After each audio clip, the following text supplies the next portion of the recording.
It's the Pain Exam Podcast with your host, David Rosenblum, MD. If you treat pain or have an interest in pain management, join us as we discuss painful disorders, alternative treatments, practice management, and more. Be sure to subscribe to the Pain Exam newsletter at painexam.com and review the podcast on Stitcher or iTunes. Our high-yield premium episodes are now available on the Pain Exam app with a premium subscription or access for free with a CME subscription at painexam.com. And now, without further ado, here's your host, Dr. Rosenblum. Hey, and welcome back. I've been quite busy preparing for my upcoming lectures at PainWeek on ultrasound and regenerative medicine. ASPN's coming up, followed by Latin American Pain Society in Chile, and then the New York, New Jersey Pain Conference in November. But I have, within 1 week from today actually, going to be on the SoMeDAX online pain conference. There's a link on nrappain.org or on my newsletter to sign up. It's going to be a nice lineup of pain physicians talking about new therapies, controversies, and much more, and it will be worth your time. So definitely check it out. You could sign up at nrappain.com on the conference page. And I have ultrasound training in New York City this July and again in October. So just go to the website, you could see. And of course, I have board prep for the pain boards and a new forum in which it's going to be, it basically is like a social media group. I know you have plenty of those, so don't worry about that. But once you just register to nrappain.org and create an account, or if you already have one, you'll be getting weekly emails on Tuesdays with updates. And I'm posting a lot of remembered keywords or stuff for the boards that might help you, as well as clinical stuff about PRP and other interesting topics, regional anesthesia, regenerative medicine, etc. So make sure you're signed up at nrappain.org and you're getting the updates, and you could chime in, give your opinion. Please do. And I am doing the private training if anyone is interested in spending a day with me. We have a high volume clinic and we do a lot. You'll see a lot. Regenerative medicine procedures, we do quite a bit of. It's not every day, so that is hit or miss. But if you're really interested in that, we could work on lining up a few so that you'll most likely see it. Anyway, let me know if you do the private training. It includes the virtual pain fellowship, which is over 40 CME credits, the online pain exam, and all the online courses, the regenerative medicine, the facial pain, and the regional anesthesia. So I've been doing a lot of PRP epidurals. Now, given I am not just doing an epidural, usually I'm mixing it with a facet joint or SI joint or whatever else is wrong with them. And I tell patients, I'm like, when we're dealing with regenerative medicine that the insurance companies are not reimbursing, I have the freedom to actually do what I need to do. And back in the day, pain doctors in the States would do an epidural with a facet on the same day without being called a pig. But now you really can't do that. Insurance companies won't pay for that. They really tightened our ability to, or restrained our ability to do what we thought was necessary. And I understand there were some abusive practices by pain physicians, so that's not coming from nowhere. But we do have a long way to go with finding that balance, because some people do need the epidural and the medial branch or facet. It's not always just one thing. But this is a bunch of articles that I was reviewing, and I've been doing this for a while. The evidence has been around for a while, but I just figured I'd review it. So here is a case. It's an article entitled "Platelet-Rich Plasma Epidural Injection: An Emerging Strategy in Lumbar Disc Herniation, a Randomized Controlled Trial." 30 patients treated by transradical epidural injections. PRP was obtained from 24 milliliters of venous blood through standardized double spin protocol. Participants included 15 patients, each being in triamcinolone and PRP groups. The same postoperative protocols and medications were applied. The VAS collected at 2, 6, 12, 24 weeks as the primary outcome. The back VAS Oswestry Disability Index Adverse Event and treatment failure were secondary endpoints to results. PRP, the ratio of the PRP was 2.86 plus or minus 0.85. Patients treated by PRP injection showed statistically and clinically significant reductions in leg VAS at 6, 12, and 24 weeks, and in Oswestry Disability Index at 24 weeks. It's demonstrated comparable results on other aspects, no adverse events. Conclusion: non-commercial epidural double spin PRP yielded superior results to triamcinolone due to its efficacy and safety. The procedure is recommended in treating single-level lumbar herniated nucleus pulposus. And they go into the whole methods in this article. It looks like they don't use contrast, which I've actually started doing for a lot of my, definitely my transforaminals. Even though it is PRP and it's not a particulate steroid, I still want to know where things are going. I typically, personally, I dilute the contrast with saline 1-to-1 ratio. And I've found that it's worked just as well.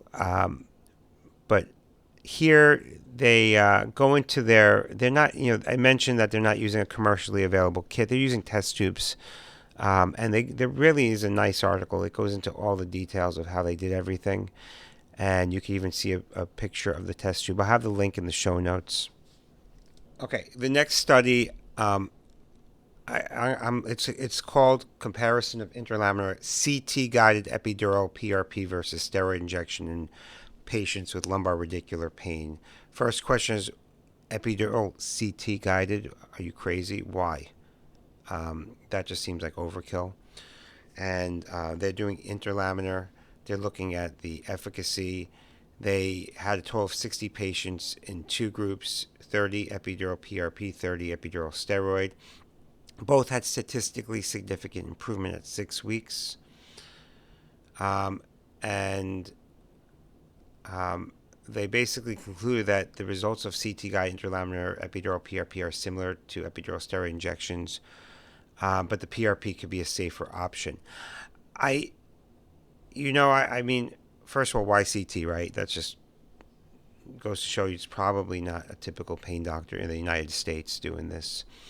The second question is, why do they only look at 6 weeks? PRP takes months to work.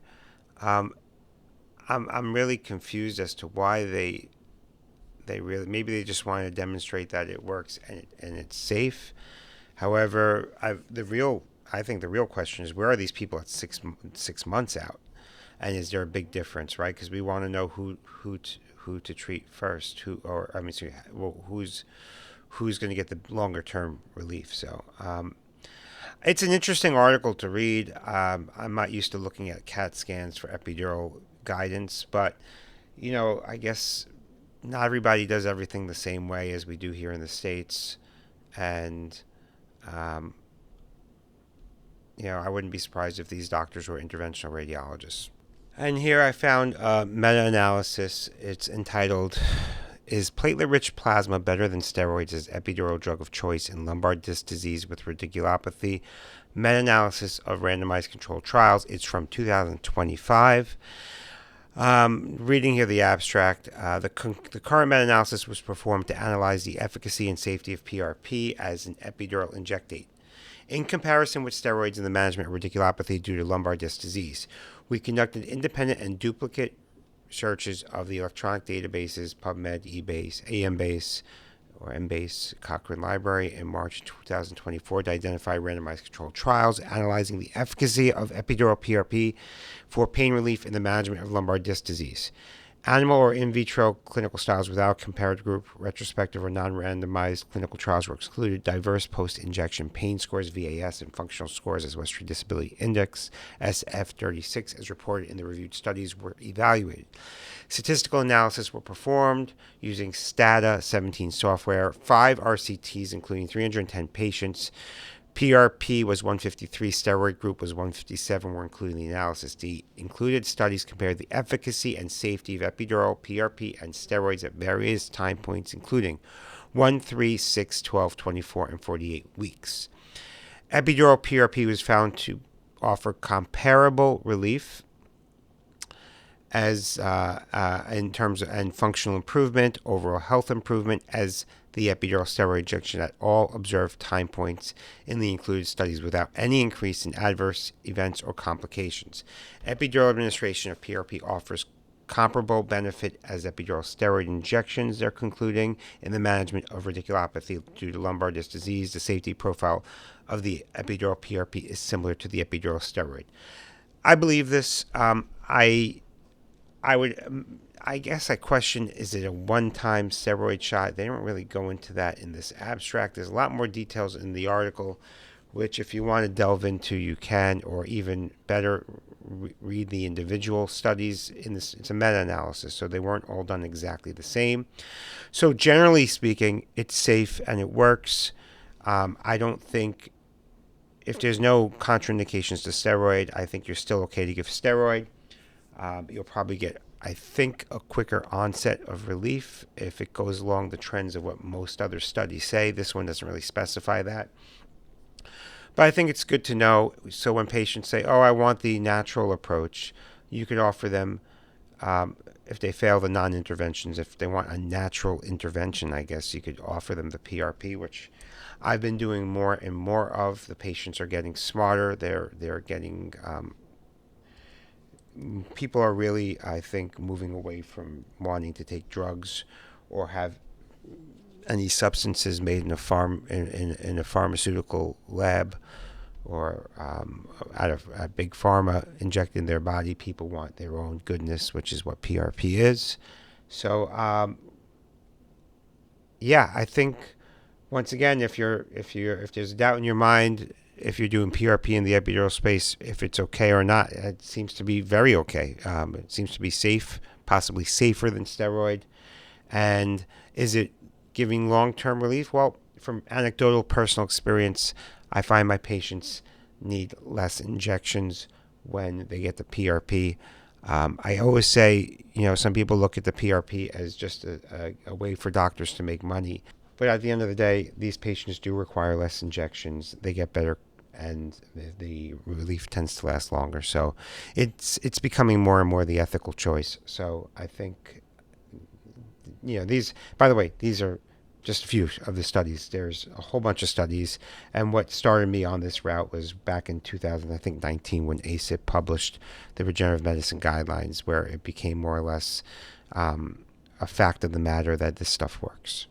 And by the way, I always get amazed that a lot of the surgeons, they still think it doesn't work, or they just think it's too controversial and they poo-poo it. But I've already helped a lot of people who were offered surgery that did not want surgery, and they got better. And the fact of the matter is that patients who get PRP, many of them, and I've definitely had failures, I'm not saying that it always works, many of them just get better and they move on. And if they come back, it's often to treat a different body part. I had a woman in the office this week. We did her epidural PRP in November, and she didn't want steroids back then, and she disappeared. And then she came in today with this week with some thumb pain, and so her back's completely better. And since then, she's just been referring people for PRP. So this stuff is safe. It works. Unfortunately, it's not covered. And I think you're going to see a lot more of it. It's not going anywhere. So if you're not offering your patients these treatments, you should strongly consider it. I do have the online PRP Regenerative Medicine workshop. It's on demand. I am going to do an in-person course again, probably in the fall. I just didn't put it on the board yet. But anyway, hope to see you guys at the conferences. I'll be teaching ultrasound at ASPN.